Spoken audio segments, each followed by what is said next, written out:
Hello, and welcome to another episode of The Mist Podcast. It's your boy, Aeromist. Back at it again. I think this week, I was sitting here, I'm always contemplating, okay, what am I going to talk about?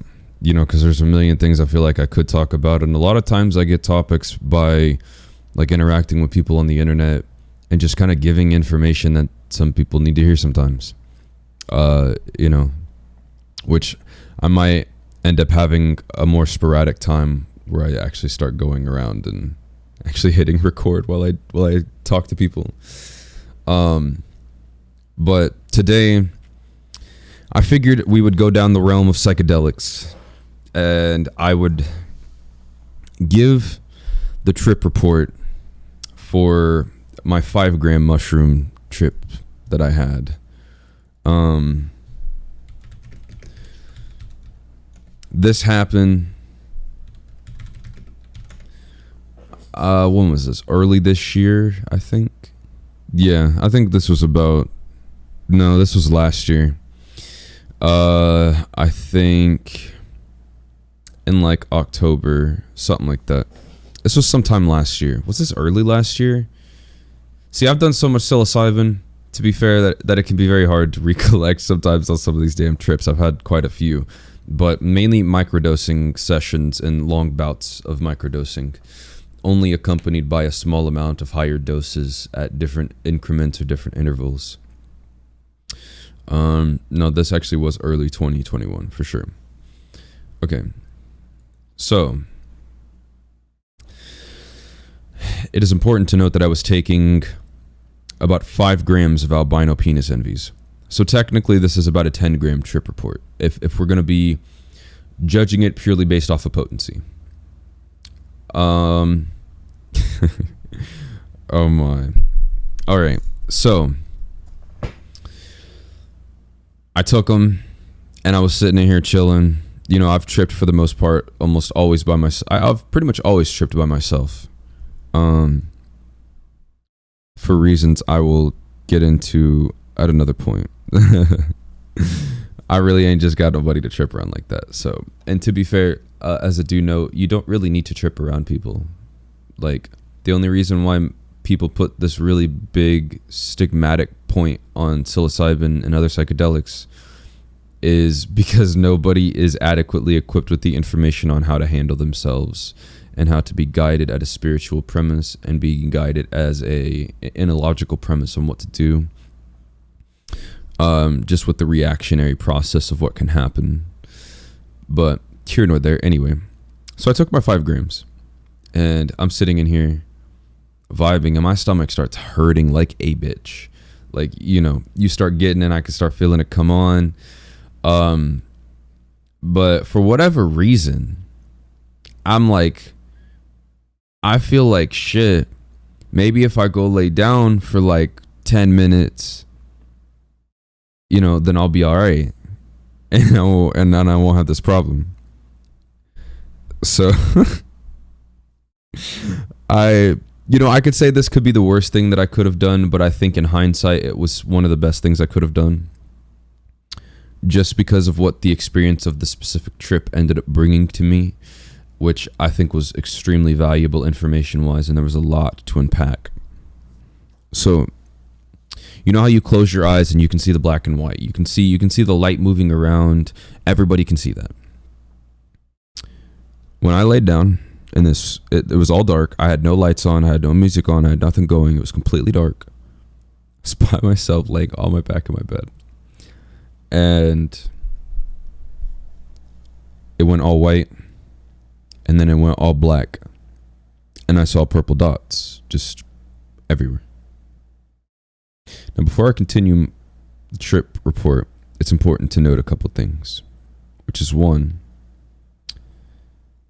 that specific vision, that specific outlook. I have met a total of 4 people that all had near-death experiences and said that they saw the same thing. And Like, I had to see medical proof from these people, obviously, because like I needed to know. I'm not going to sit here and take a premise of skepticism behind a relative point in my own experience to somebody else's, and that just being like hearsay or here or there, you know. But either way, it was, I'll never be able to sit around and like prove that kind of shit to other people, but that's something that sits very heavily with me. And but what this told me out of that whole premise is that the true realm of what we conceive of death and what the conceptualization of what death is only a transfer of energy, and a transfer of energy into a higher dimensional existence. Like, back to the rooting point. You see, being a human means that we are also underneath the physics and the practicality of what this dimension has going on within it. But what that trip showed me at the highest point, which was, I would say, the ninth dimension, the centerpiece of the self, of the existence of us all, is that when the consciousness is projected downwardly to have the third dimensional experience, the only pros of what death actually is, quote unquote, is the transfer of energy of you no longer being bound to the third dimension, and your higher dimensional self, that's where you're going, is back into the higher dimensional self without the third dimensional binding, essentially. And one thing that it also showed me was exactly how powerful the spirit is, my spirit specifically, but how powerful the spirit all in itself as an entity is. Because when I was asking those typical ego death questions, I was reassured by my own spirit in the moment, what I needed to hear. Like, when I'm asking, where am I, who am I, you know, whatever, like, my spirit reassured me. The strength of my own spirit reassured me of those premises, which led me to not being afraid or scared of what I'm experiencing, and not like losing my mind in a way that could have been destructive. But that centerpiece, we'll get into that later, because I want to describe the trip through, and then we'll get into more information.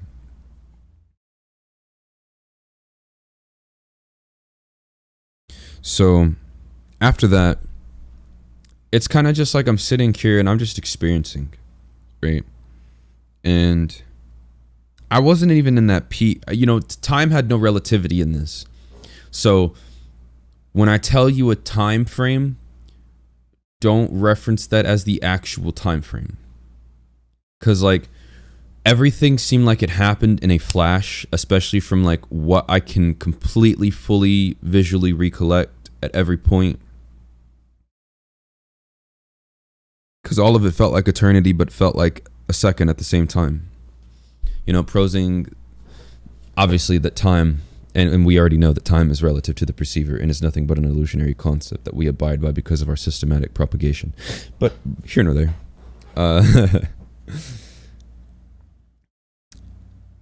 After that, I mean, it's intense. So I'm kind of coming back. You know, I'm shifting away from that visual premise, and, you know, I started experiencing the light again. I started getting sucked in back into the lower dimensions. And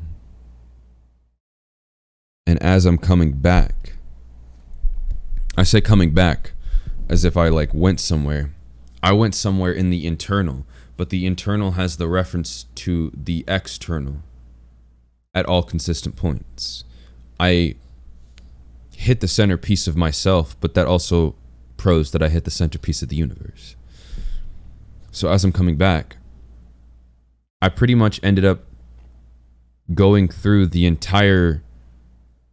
all of my genetic code and gathering all of the information that the genetic code was giving to me, which is basically to say your DNA is a constant information pool of all of the makeup of who you used to be, who I used to be, who all of us used to be. Meaning, the more you go back on the tree of our humane existence, all of that information still lives with us, still sits with us. How relative and how prominent that information becomes is actually just more relative to how farther away from it is, like time wise, and how accessible it is, right? For instance, you're more opportunistic to be able to access the direct information of the past 200 to 500 to 1,000 years than you are to 500,000 years ago, 100,000 years ago, whatever amount of time beyond that. The reason being is just because of the dilution of the genetic code within the self over time. Dilution only meaning that there becomes so much more information compiled upon it that obviously it's like if you're going to read through a book, you have to get through the first page, the second page, the third page. You have to get through the beginning of the fucking book. So some people don't end up getting to get through all of that information before they ever are no longer binded to their third dimensional self, and what you are processed into with your soul in this realm is what you are able to then tactfully take in whenever you are no longer bound to it in a different type of spiritual premise. So as I was coming back, it's almost like if you could like do Avatar all over again, where you could like shift into a body, but like more in the like how do I explain this, like let's say you're looking right now in front of you. You can look at your hands, you're experiencing like you are the consciousness inside of the body. So imagine if you could then just take that visual perspective, but you could literally just grab it and move it backward through another point of view in an existence of another human with whatever information was that was. I basically did that same premise, but I went through a trillions of lives. Like, and I was only, just forget the time, just to reference the experience. It's like when it started and I shifted into that first person, whatever I was shifting into to perspective eyes within the individual experience I was getting was like going through that entire third dimensional lifetime in a matter of what you could conceive as a second. And like emotions, every information, all of it. And then coming back, literally just dilutionally hitting more and more experiences. Like hundreds, thousands. I went through I felt like I literally died and lived through fucking every single possible point of existence. And oh my God. It's like if you could look at a slideshow. I say a slideshow, but like you could scroll on the slideshow, like there's pictures right there, and you could like scroll over and it would like move, the picture in the middle would move to the side, and then the next one comes in the middle, and you could keep doing that over and over and over. But like instead of just doing it from the outs, like, see, that's the thing, is I was in every perspective possible. I was observing from the outside, fourth dimension, fifth dimension, the higher dimensions, then also experiencing it convolutedly in the lower dimensions at the same time, and perceiving all of that conjunctively, and just fucking coming straight through all of it. And the most vivid though of it all were things that were more recent. The information that was more recent, as you could say, to time relativity, that was more expunged in the immediate to my ancestors comparative to the longevity in the forefrontal realm. But I was still able to come in and have the conversation and access all of it, which was fucking insane. But as I started to come down a little bit more, I feel like that once I started coming out of that, I was like out of my peak. But it was still so intense. Like there wasn't really a lot after that, like to point out, other than like I felt like I was dying. Like I felt like I died. I was dead. I couldn't quit like saying, "Am I gonna die? Like, am I dead?" Like with at the moment me not even realizing. Obviously, I just ego death, and I understand what ego death is even way before that. But I'm fucking off my shit. It didn't click. And at that time, I actually was trying to find somebody to talk to be there for me when it was going on and nobody was. So I think that became the hardest challenge. But the biggest graciousness that I had to come out of that was it's unfortunate when you only have to rely on yourself for everything. But, you know, that's the beauty, is that all you have at the end of the day, when you die, when you live, when you go through the experience, is yourself. And you have to give yourself all those positive things. Otherwise, you will just live in a constant realm of your own complacency and suffering. And we all are going to live how we want to live. You're going to live how you want to live. There's definitely some subconscious things, and there's other things that are going to continuously make up us. And there are some other things that go into what happens, prosing into our experience and whatever else. But you still have the capability of influence, progressional change. So, actually, no, I think I did have a call. I tried calling somebody and they kind of fucked me off. They just didn't really give a shit. But when I had that conversation, it was like I was hearing them in the higher dimensional self place. Like, not relative to where this communication was, where it usually is right now, right? Like down at the cognitive primitive level. But like, I'm having this conversation, I'm hearing these people in almost in a higher dimensional interaction at a whole different type of place. And like every conceivable perspective that you think you could possibly take, like take a game POV, right? Like where you're able to adjust like how you're looking at it, but the clarity and quantity and everything of it doesn't necessarily change. It's like I perceptively got all of that, like every possible perspective that could be taken from a visual standpoint, from an auditory standpoint. It was fucking nuts. Fucking nuts. Like absolutely nuts. I don't know that I would do another big trip like that, to be honest. Just because there's so much information from that one trip that still like I need to unpack, I need to gather, I need to fold in. And you know what I usually recommend for most people, I say recommend obviously not as a recommend to I'm a doctor or whatever, but recommend by saying do your research, DYOR, go look it up, go get yourself familiarized. Before you even put anything in your fucking body anyway, you should know what it is, what it's doing, how it chemically reacts to what, you know, all of that kinds of shit. But as far as psilocybin, if you're considering it, you've done your research, or you're considering it and you haven't done your research, I would pros to say the best option that you have, like, yes, do a big dose, try a big dose for sure, maybe even a couple times, but the real progression fully comes out of microdosing. And I think that big trip really gave me that understanding, because the big trip gives you so much fucking information that no one, I won't say no one, but no, I will say nobody, because no one on this entire fucking planet is going to be able to take every piece of information, important information, that is coming from that high dosable trip. And one of the beauties of microdosing is that you're still getting the information from the substance's experience without having to exist only realmed in a higher dimensional place of self.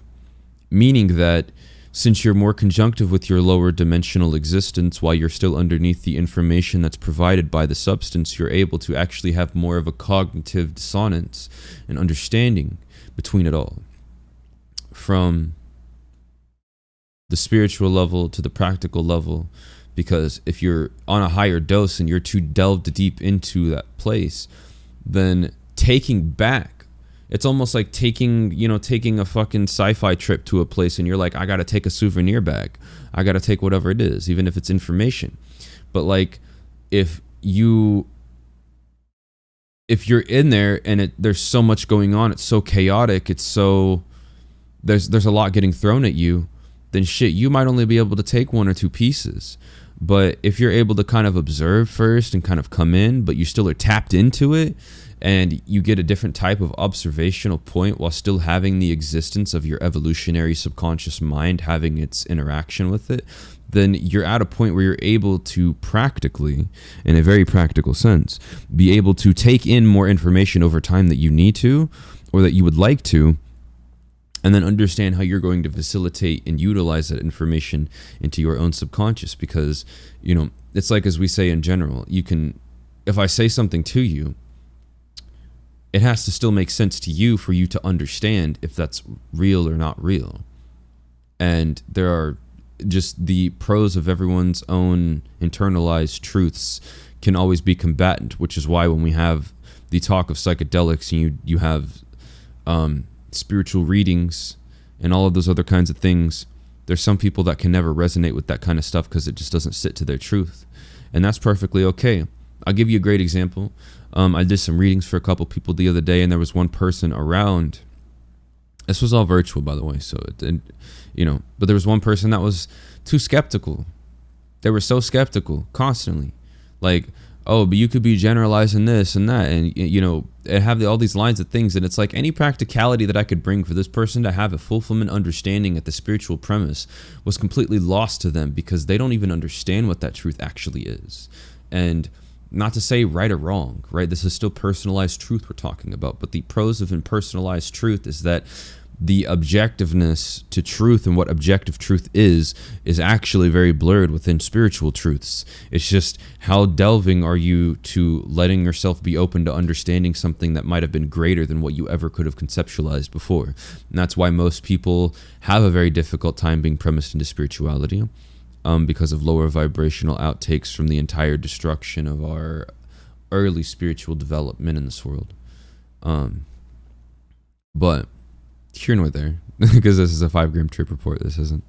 Well, I'm going to do a video where I go into the psychedelic premises and we talk about some more spiritualistic idealisms and just the information that I've gathered from myself indulging into psychedelics and what I've done, what I've gathered from certain doses. And I feel like something like this, like just having a 5-gram trip report, is a very it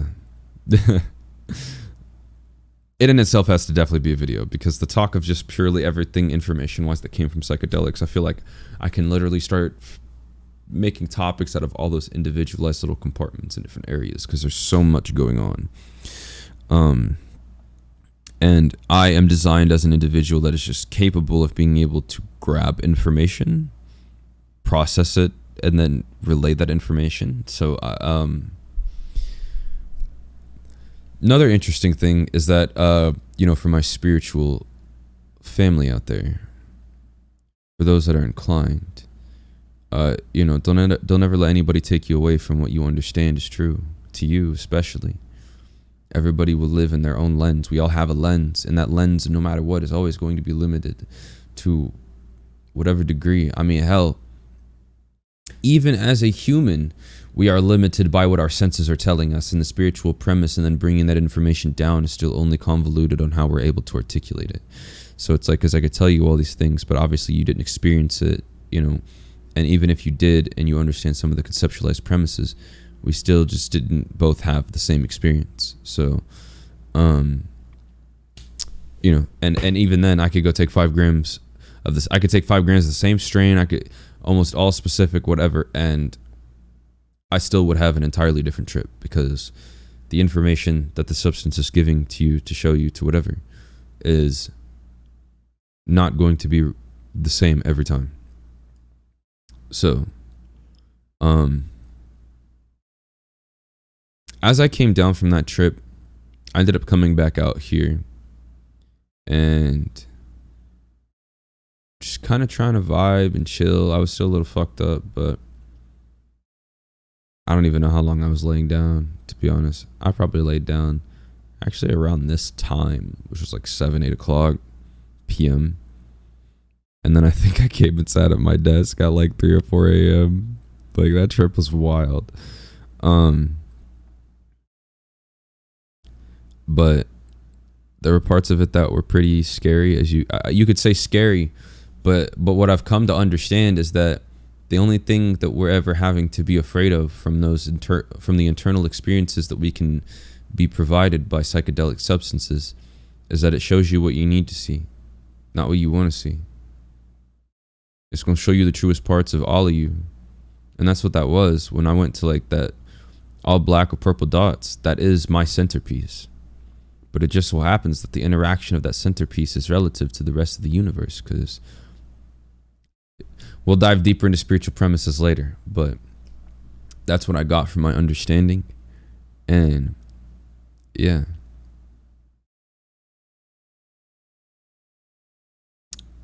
I've had other big dose trips, but I think that that's one of the only ones that'll ever get its own video.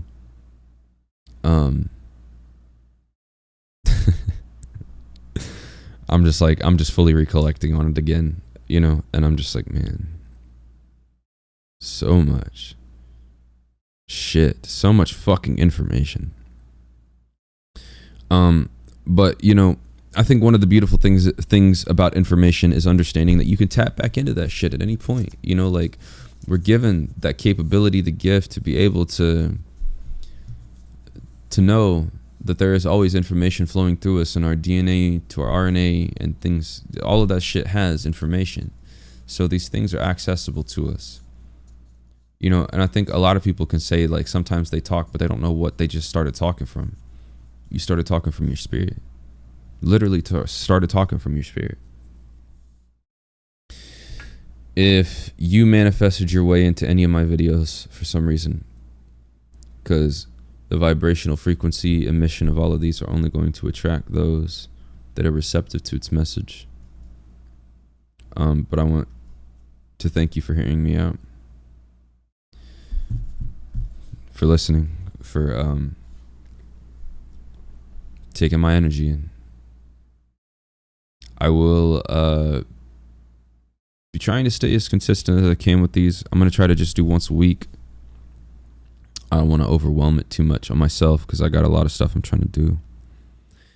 For my spiritual family, once again, if you have any topics you'd like me to talk about, if there's anything you'd like me to cover that you feel like is important to you, please reach out to me.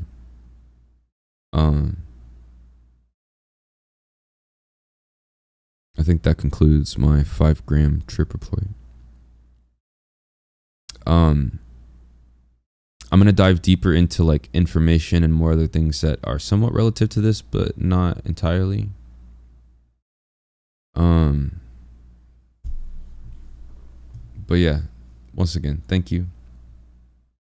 I'm saying a lot because I'm just like, you know how it is. Thank you all for the support. I will see you on the next one. Stay safe, stay light, shine bright.